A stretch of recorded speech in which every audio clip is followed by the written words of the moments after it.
Assalamualaikum warahmatullahi wabarakatuh. Salam sejahtera bagi kita semua. Perkenalkan, nama saya Reski Ruda, asal Universitas Sulawesi Barat. NIM B05225510. Jurusan atau kelas Administrasi Kesehatan C. Dosen pengampu Rizky Maharja, SKM MKKK. Mata kuliah Epidemiologi. Di sini saya akan membawakan materi penyakit rematik bagi lansia. Yuk sama-sama kita simak materinya.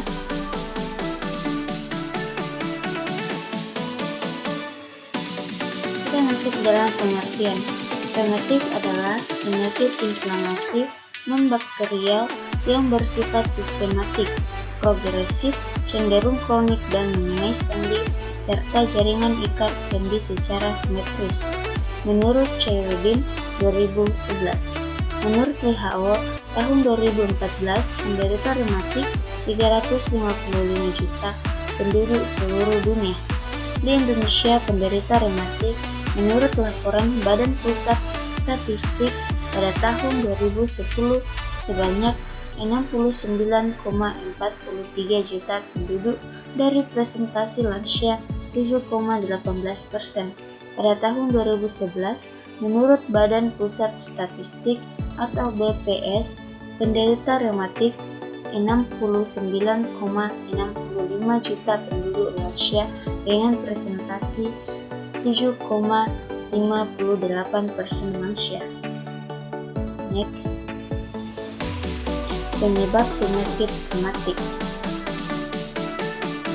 Adapun penyebab penyakitnya, rematik dapat disebabkan oleh kegenikan usia, jenis kelamin genetik, atau somnia 2011. Tanda dan gejala rematik yaitu nyeri sendi, inflamasi, deformitas.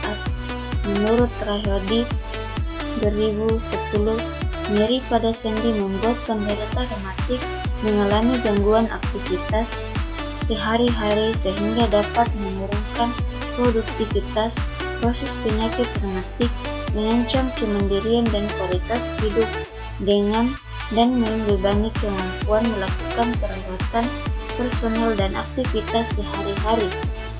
Menurut Stensel dan Bad 2010, menurut penelitian Sankey tahun 2008 di Indonesia, intensitas skala nyeri rematik mencapai 23,6% hingga 31,6% pada lansia usia 60-90 tahun penderita rematik.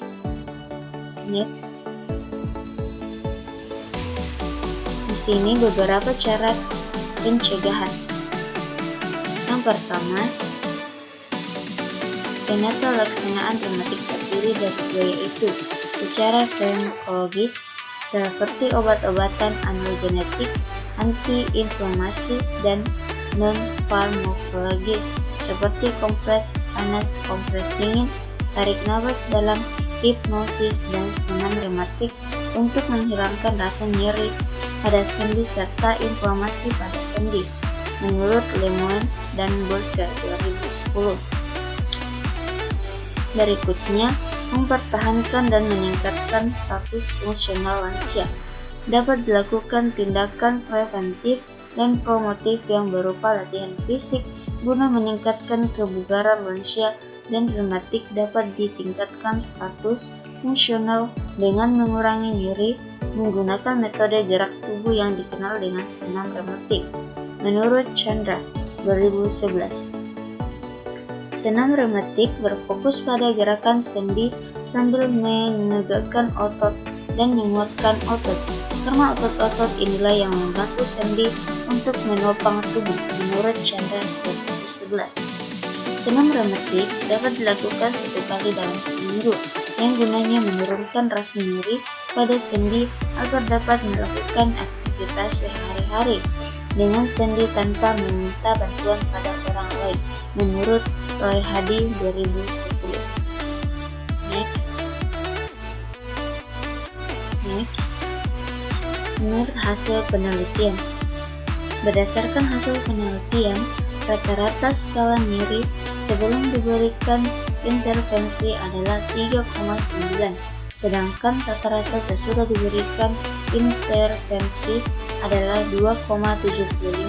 Artinya, terdapat perbedaan rata-rata skala nyeri pada sebelum dan sesudah diberikan intervensi, yaitu sebesar 0,44.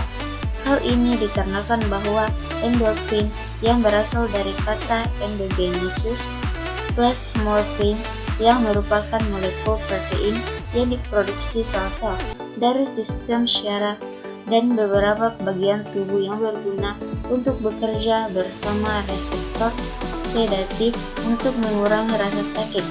Reseptor analgesik ini berproduksi di spinal cord dan ujung syaraf. Ini dapat dilihat sebelum senam rematik dengan skala nyeri berat 8-9 responden sebanyak 3 orang atau 18,75%.